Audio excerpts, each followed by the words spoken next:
Bienvenue sur la chaîne Immorata. Oh là, il pousse. Salut les amis, aujourd'hui on va voir une question qui revient souvent. Est-ce qu'il faut investir dans des grandes villes ou dans des petites villes?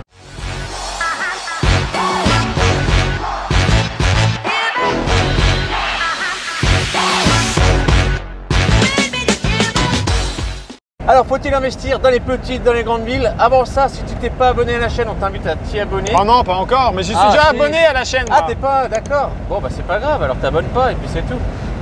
Donc, pourquoi investir dans les petites villes et les grandes villes? Pourquoi cette question-là? Parce qu'on nous la pose régulièrement. Qu'est-ce qui va déterminer en fait ce choix-là par rapport à l'investissement immobilier? J'ai envie de te dire… Il y a plusieurs points, j'ai envie de même dire, il y a plusieurs points positifs et négatifs d'investir dans une petite ville ou dans une grande ville. On peut commencer par là. On peut commencer. Et là vous vous dites, mais vas-y, sors vraiment ce que tu as à nous dire. Non, mais non, parce que c'est une question de débutant. Enfin, débutant, le prenez pas mal, hein, c'est une question qu'on n'a pas encore investi et qu'on est au début de nos investissements. Je fais quoi? J'investis dans une grande ville, je fais une SI, tout ça. Il y a plein de questions que vous vous posez certainement si vous êtes encore débutant ou si vous n'avez pas encore testé les avantages des petites villes et les avantages des grandes villes. Donc on va commencer peut-être par les grandes villes, on va dire les points positifs et les points négatifs, et après ça on passera aux petites villes, pareil, et on vous donnera notre avis sur la question. Donc commençons par les grandes villes. Julien, qu'est-ce que tu verrais comme point positif d'investir dans les grandes villes? Les points positifs dans les grandes villes, c'est que c'est un marché qui est très liquide. C'est-à-dire que ton bien, tu peux le revendre en l'espace de 2 semaines si tu mets ton prix normal, un prix normal de marché, ça se revend très rapidement. Donc ça, c'est vraiment un gros avantage sur les villes.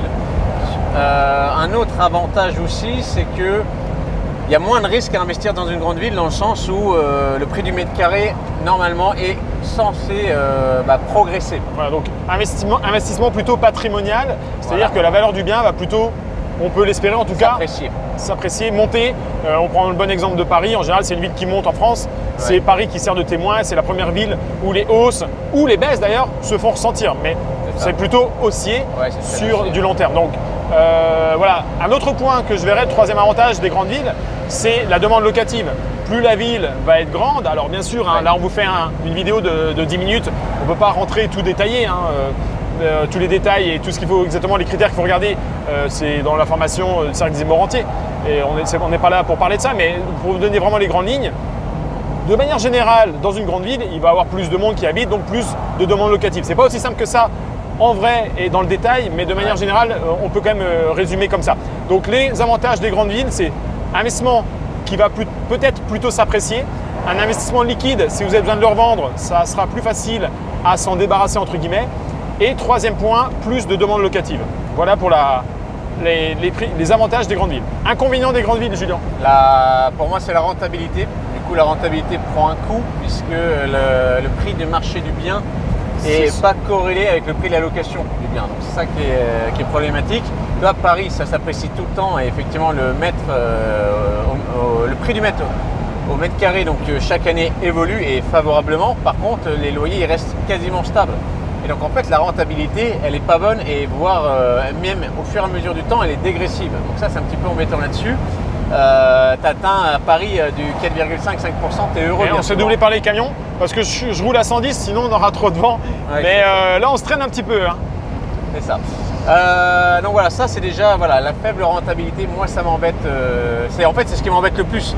Voilà. Et c'est le gros point négatif. Alors, le gros point négatif c'est effectivement la rentabilité qui ne va pas être bonne.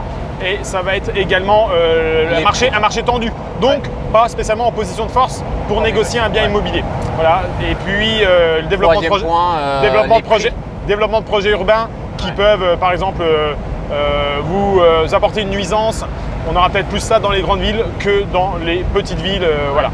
Et dernière chose, quand tu vas acheter un immeuble qui coûte en fait 1 ou 2 millions d'euros parce qu'il y a 5 silos dedans, eh ben, c'est compliqué quand tu es au début. Donc voilà.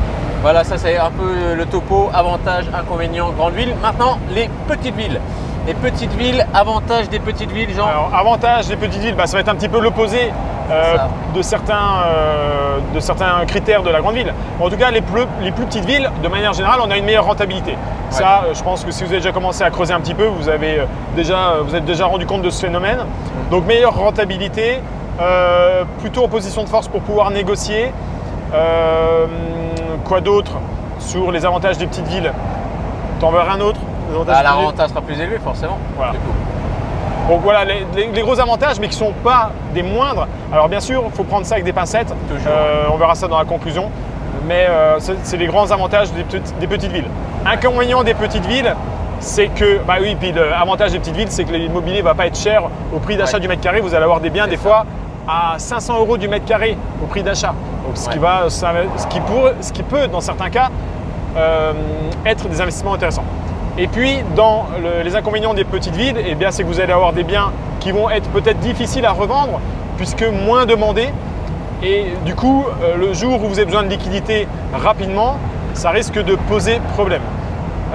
Autre inconvénient des petites villes, encore une fois, la demande locative. Ah oui, parce qu'il y a moins de gens ont subi un exode, rural. Enfin, les gens vont vivre, tu m'as compris, plutôt en ville. Non, j'ai pas encore compris. T'as pas compris. Non. Plutôt depuis 30, 40 ans, 50 ans, ça s'accentue.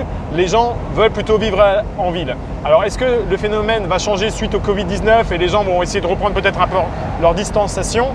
Franchement, j'en suis pas persuadé. Ouais, moi non plus, non. Mais voilà, en tout cas, jouons avec les cartes et les règles qu'on a à l'heure actuelle.